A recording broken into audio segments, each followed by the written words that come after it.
बहुत बहुत स्वागत है आज की इस नए वीडियो में। आज हम लोग मीन मोड मीडियन की जो लास्ट है 26.4 चैप्टर में पहुंच गए हैं। यहाँ हम लोग आज क्या पढ़ेंगे, एमसीक्यू क्वेश्चन पढ़ेंगे। एमसीक्यू क्वेश्चन आपका लगभग ABCC कैटेगरी में, इसको हम लोग देखेंगे, ठीक है। उसके बाद हम लोग 10 नंबर जो होगा इसका भी हम लोग क्वेश्चन देखेंगे। अगर वीडियो का लेंथ बड़ा होगा तो मैं इसको छोटा करके आज हम लोग सिर्फ एमसीक्यू देखते हैं, उसके बाद हम लोग इसको देखेंगे, ठीक है। तो एमसीक्यू क्वेश्चन में थोड़ा सा समझने वाली बातें हैं, उसको हम लोग देखेंगे। देखिए पहला है इसमें एमसीक्यू, देखिए किसी बारंबारता विभाजन को मध्य के लेखा चित्र की सहायता से पाया जाए, वह क्या है। अब देखिए जब लेखा चित्र का बात आता है तो ये सब कुछ नहीं है, ये क्या होता है, ओजाइव आता है, ठीक है, ये ओजाइव है। दूसरा क्वेश्चन यहाँ पे क्या है कि देखिए यहाँ पे क्या दिया हुआ है कि 6-7, इसमें अब क्या है कि ये डायरेक्ट क्वेश्चन आएगा। इसमें आपको ये नहीं है कि बहुलक का ही है, बहुलक चैप्टर है इसलिए बहुलक का क्वेश्चन आएगा, ऐसा नहीं है। ये मैं आपको सभी क्वेश्चन जोड़ के बताएगा। देखिए 6, 7, x, 8, y, 14 संख्याओं का माध्य यानी कि मीन कितना है आपका 9 होने से कौन सा इक्वेशन सही होगा। अब देखिए सबसे पहले हम लोग इसको लिखते हैं, इसमें हम लोग लिखते हैं 9 का 2 नंबर, ठीक है। क्यों बनाते चलना होगा हमें। क्या दिया है 6, 7, x, 8, y और 14, ठीक है। और मीन कितना है, मीन हमारा कितना 9 दिया है। तो आपको पता है मीन का फॉर्मूला क्या होता है, x bar x1 x2 x3 so on, और ये क्या हो जाएगा f1 f, ठीक है, number of observation, number of. तो यहाँ पे कितना है देखिए, सबको हम लोग जोड़ देंगे, तो जोड़िए 6, 7, x, 8, y, 14 और कितना है 1, 2, 3, 4, 5, 6 यानी कि 6 है। और सबसे बड़ी बात क्या है कि हमारा मीन कितना आया है, हमारा मीन कितना है दिया हुआ है 9, ठीक है। तो आप लोग इसको जोड़िए, देखिए कितना हो जाएगा 14, 21, 14, 28, 7, 35 यानी कि हो जाएगा कितना x plus y is equal to 35 और ये हो जाएगा 9 छक 54, ठीक है। तो ये हमारा कितना हो जाए देखिए x plus y is equal to 54 minus 35। तो 14 में से 5 गया 9 और 4 में से 1 गया 3, यानी क्या हो जाएगा x प्लस वाई 19। अब देखिए x प्लस वाई 19 कौन सा है, x प्लस वाई 19, हाँ x प्लस वाई 19 यानी कि b होगा। तो इसका आंसर क्या आ जाएगा आपका b आ जाएगा। तो यहाँ पे दिया ही हुआ है, इसको हम लोग कर सकते। अब देखिए ये क्वेश्चन जो है ये बहुत ही अच्छा क्वेश्चन है, ये जो 3 नंबर क्वेश्चन है बहुत ही अच्छा क्वेश्चन है, समझने वाला क्वेश्चन है। अब कैसे मैं बोल रहा हूँ समझने वाला है, देखिए इसमें क्या है कि 35 से सजाया हुआ है, देखिए 30, 34, 35, 36, 40 तथ्य में 35 के नहीं होने से मध्यक में वृद्धि होती है। अब देखिए मध्यक में क्या होता है कि अगर ऑड और इवन होता है तो वहां पे इसके डिपेंड होता है कि भाई फैक्टर क्या आएंगे, ठीक है। तो यहाँ पे हमारा क्या होगा कि हम लोग सबसे पहले देखिए क्या करना है, हमें क्या रहा है इसमें कि जैसे सबसे पहले दिया है कितना 30, 34, 35, 36, 37, 38, 39 और आपका 40 दिया है, ठीक है। अब कह रहा है कि ये जो 35 है 35 के नहीं होने से मध्यक, अगर एक बार कह रहा है कि एक बार मध्यक है 35 है तो कितना होगा, एक बार मध्यक है 35 नहीं है तो कितना होगा। तो अगर है तो देखिए कितना टर्म हो गया 1, 2, 3, 4, 5, 6, 7, 8 टर्म हो गया। इसका मतलब क्या है हमारा 8 टर्म हो गया। तो आपको पता है कि ऑड में हमारा क्या होता है, जो टर्म को हम लोग काउंट करते हैं क्या होता है n+1/2 पद, ठीक है पद। तो ऑड यानी कि अगर 35 नहीं है, पहले हम लोग सुनिए 35 नहीं है तो क्या होगा, देखिए तब हमको 1, 2, 3, 4, 5, 6, 7 टर्म आ रहा है, 7 आ रहा है पद। तो हमारा क्या हो जाएगा ऑड होने से 7+1/2 दैट इज 8/2 यानी कि चौथा पद हमारा मध्यक होगा। तो कौन सा होगा देखिए 1 2 3 4 यानी कि हमारा इसमें क्या हो जाएगा 37। ठीक है, लेकिन वही अगर सम होगा तो हम लोग कैसे निकालते हैं n/2 ठीक है प्लस n/2 प्लस 1 पद का बटा 2। ठीक है, तो अब देखिए n सम हो रहा है यानी ये भी पद जुड़ेगा तो 1 2 3 4 5 6 7 8 यानी 8 हो रहा है यानी कि n/2 कितना होगा चौथा यानी फोर्थ और फिफ्थ टर्म हमारा मध्यक होगा। ठीक है, तो फोर्थ और फिफ्थ हमारा कितना देखिए 1 2 3 4 यानी 36 और 37 दोनों को जोड़िए 36 प्लस 37 और इसको हमको 2 से भाग देना होगा। ठीक है, 36 और 37 तो कितना हो जाएगा देखिए 72 और 1 73/2 यानी हमारा कितना हो जाएगा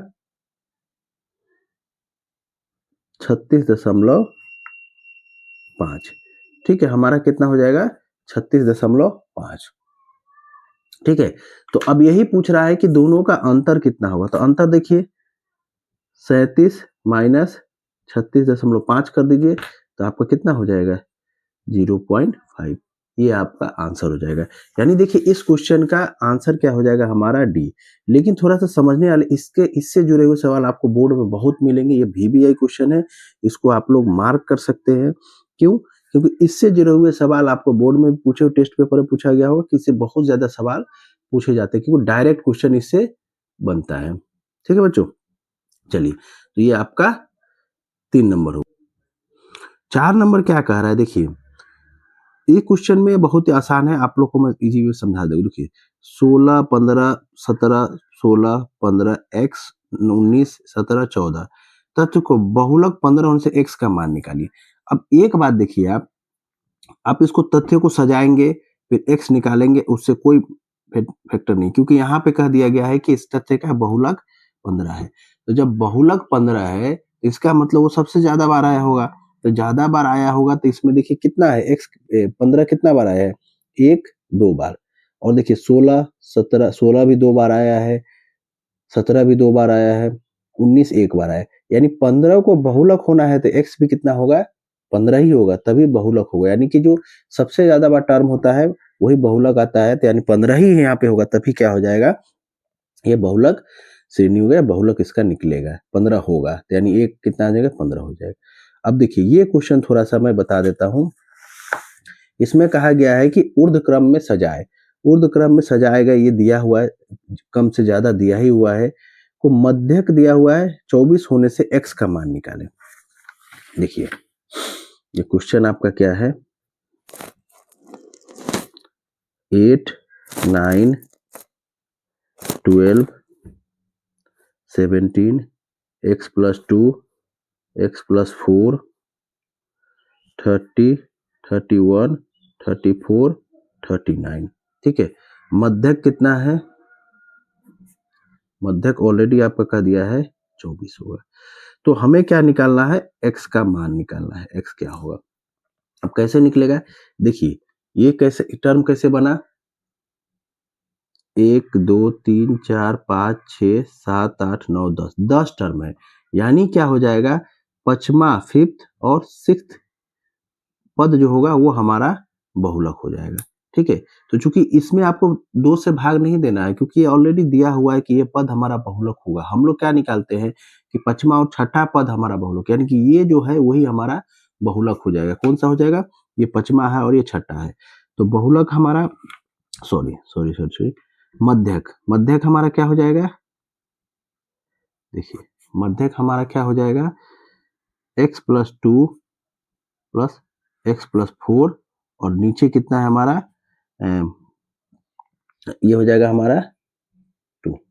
ठीक है, तो मध्यक हमको कितना दिया हुआ है 24 x plus 2 plus x plus 4 by 2 तो कितना हो जाएगा देखिए 2x प्लस 6 और हो जाएगा 48 तो ये हमारा हो जाएगा 2x बराबर 48 माइनस 6 दैट इज 42। तो x हमारा कितना हो जाएगा 42 बाई 2 दैट इज 21। तो ये हमारा आंसर आ जाएगा। तो आंसर आपका देखिए कौन सा है, ये है, ठीक है, ये हमारा आंसर हो जाएगा। ठीक, तो ये आपका 5 है। अब देखिए निम्नलिखित से गलत और सही लिखिए।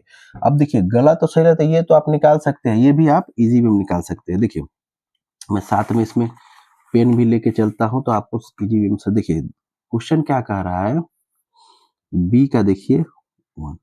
अब 2 3 सजाया हुआ नहीं है, इसको हम लोग सजाएंगे, या नहीं भी सजाएंगे तो जो जितना बार आया है, देखिए कहा गया कि बहुलक 10 है, तो बहुलक 10 तभी होगा जो सबसे ज्यादा बार होगा। तो यहाँ पे कितना है देखिए, 2 कितने बार है, 1 बार, 3 कितने बार है, 2 बार, 9 कितने बार है, 3 बार, 10 कितने 1 बार। तो जो सबसे ज्यादा टर्म होगा वही बहुलक होगा। तो इसमें कौन सा हो जाएगा हमारा, 9, 1 2 3 बार है 9, यानी कि इसका बहुलक हो जाएगा 9। ये तो ये गलत है, तथ्य गलत है। दूसरा तथ्य का मध्यक 18 है। अब मध्यक के लिए हमको देखना होगा कि जो संख्या है वो सम है कि विषम है। तो टोटल पद कितना है, 1 2 3 4 5, यानी 5 पद है, विषम है, तो ठीक है। लेकिन इसमें हमको क्या करना होगा, क्योंकि मैंने आपको पहले भी कहा है कि मध्यक आपको ऊर्ध्ववार सजाना होगा, यानी कि कम से ज्यादा सजाना होगा। तो इसको पहले सजाइए, देखिए होता क्या है, 3 5 14 18 20। अब जब हम लोग इसको सजाए तो हमको मिल रहा है कितना, जो हमारा पद होगा, यानी 5 पद है, तो हम कैसे निकालते हैं विषम होने पर, n+1/2, यानी कि 6/2 दैट इज 3, यानी कि तीसरा पद यहाँ 14 है, इसमें दिया हुआ 18, तो ये नहीं होगा, यानी कि बहुलक मध्यक क्या हो जाएगा, 14 होगा, 18 नहीं होगा। ठीक, अब सी नंबर देखिए कि यौगिक माध्य